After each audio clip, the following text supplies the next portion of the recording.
A millionaire sets a trap to test his maid's daughter by leaving his safe open while watching her from behind, but what unfolded was beyond anything he could have imagined.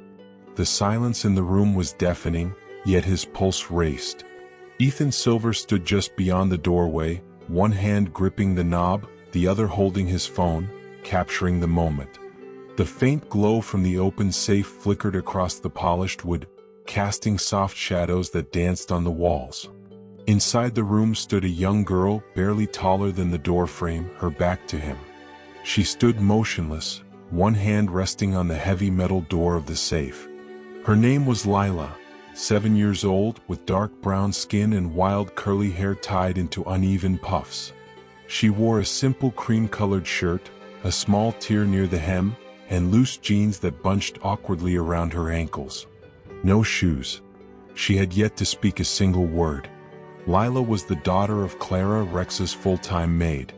Clara had cleaned his penthouse 3 times a week, and Ethan had always ignored the child she sometimes brought along. Until today. Today, Ethan had decided to set a test. He left the safe open, filled with stacks of cash, at least $500,000 in crisp bills. No security cameras, no staff, just him hidden behind the door and Lila standing near the safe. He tried to convince himself there was no harm in it. It wasn't malicious, he told himself. He was simply curious. Would a girl like Lila, born into poverty and surrounded by wealth that would forever be out of reach, steal what wasn't hers when no one was watching? He never thought she'd find the safe, but somehow there she was, standing inches away from temptation. Lila's tiny fingers gripped the edge of the safe door. Her eyes didn't flicker with the greed he expected, nor did they show excitement. They were wide, but not with desire, more with confusion, maybe fear, or even wonder. Her gaze was locked on the neat stacks of cash, each bundle secured with a green and white band perfectly arranged. It was more money than she'd ever seen in her young life. Ethan leaned forward, eyes narrowing. Was she going to take it? He didn't move. He didn't even blink. Then Lila whispered just one word. Not a prayer. Not a plea. Just, why? Before we continue, kindly tell us in the comments. What time is it where you're watching from? Also, don't forget to strike that like and subscribe button. Now let's get back to our story. Ethan's brow furrowed, confusion creeping into him. Lila stepped closer, nearly nose to the cash. She reached into her back pocket and pulled out something, folded paper. And then, to Ethan's utter shock, she knelt down, placed the paper gently on top of the highest stack, and slowly closed the safe halfway. Still open but untouched. She hadn't taken a single bill.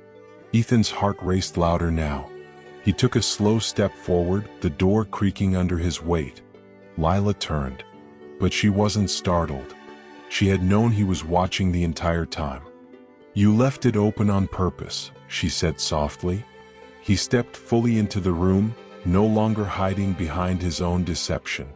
I did. She nodded as if she had expected that answer. Was this a test? A game? He crossed his arms, trying to keep his voice steady. Why? Because I needed to know, she replied. Know what?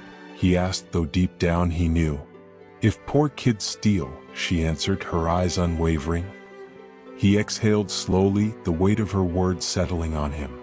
Not exactly. Yes, she said, her gaze steady. Exactly.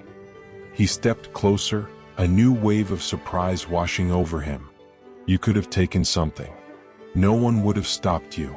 I would have, she replied, her voice quiet but firm. Ethan stared at her, feeling a strange mixture of admiration and disbelief. Lila walked past him toward the center of the room, her bare feet making no sound against the plush carpet. She paused beside the king-sized bed but didn't sit. My mom told me, she began, that life gives you chances to do the right thing. Even when it's hard. Even when no one's watching. Or when someone is. He swallowed, the weight of her words settling deep inside him. She turned to face him. You don't trust people like us. You think we're just waiting to grab whatever we can. But that's not fair. It's true, she cut in. You didn't leave that safe open for a rich kid. You left it open for someone like me." Ethan had no response. She tilted her head, challenging him. "You test poor kids like we're rats in a maze.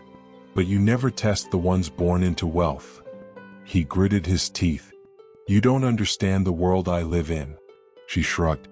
"Maybe not, but I understand my own." His gaze drifted to the safe. "What's in the paper?" "Read it." He walked over, opened the safe. The note was exactly where she'd left it. He unfolded it. The handwriting was messy, a child's scrawl.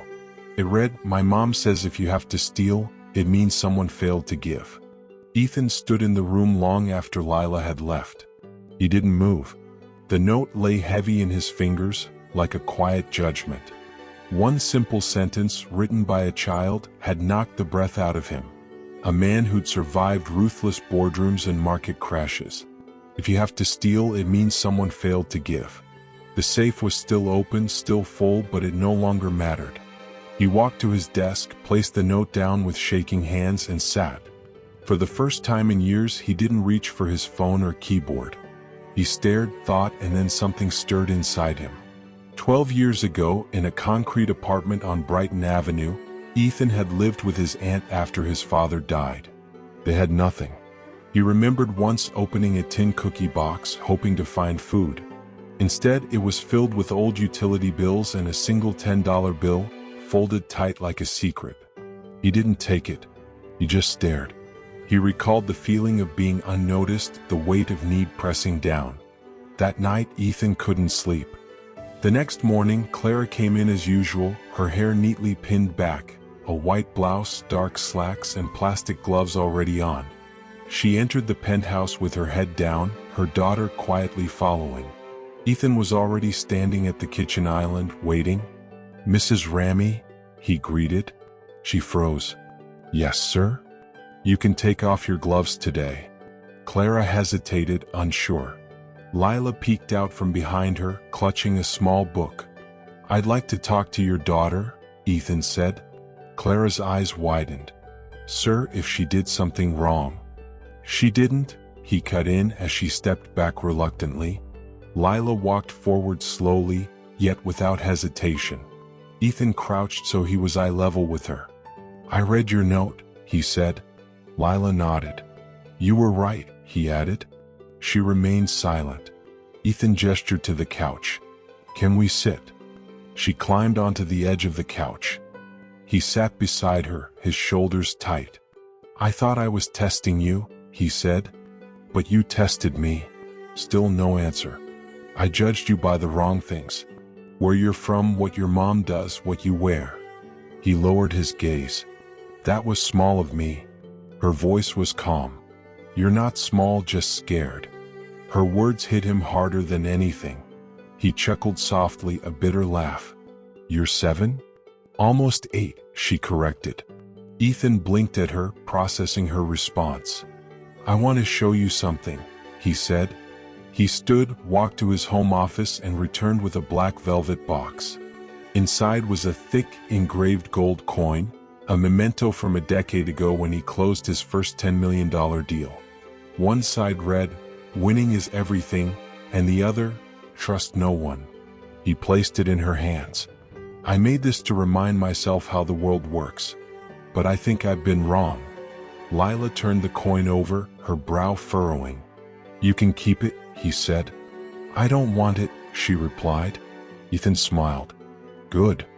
Lila looked at her mother, then back at him. "Why did you leave it open?" Ethan paused before answering.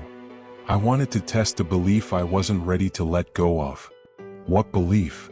"That people only do the right thing when they're being watched." Lila's gaze dropped. "Sometimes they don't do the right thing even when they are." Ethan nodded slowly. "Would you like something to eat?" he asked. She shrugged. "Pancakes." He turned to Clara. "We'll make them together." And so they did. As the morning sunlight poured into the kitchen, the man who had spent his life testing others finally opened up. After breakfast, Clara tried to leave quietly, but Ethan stopped her. "There's a reason I asked you not to clean today." Clara stiffened, worry creeping in. If it's about yesterday, I swear she didn't. He raised his hand. I want you to stop working here. Her heart sank. Sir, please? He cut her off. I'm offering you a new role, full-time assistant property manager at my downtown complex. Better hours. Real pay. You'll supervise, not scrub. She stared at him, speechless. I'll cover the training, he added. Her knees nearly buckled. Then he turned to Lila, still licking syrup from her fingers. And Lila, he continued, she'll have a spot in my scholarship foundation if she wants it. Lila's eyes widened. For real? Ethan smiled. For real? He knelt beside her again. And if you ever want to test me again, you're welcome to. Lila giggled. Just don't leave your safe open, she teased. He laughed, deep and genuine. The test was over, but the lesson would linger. If this story moved you, don't forget to give it a thumbs up and hit that subscribe button for more powerful, emotional, and surprising tales. We'd love to know where you're tuning in from. Drop a comment below. Until next time, stay kind, stay curious,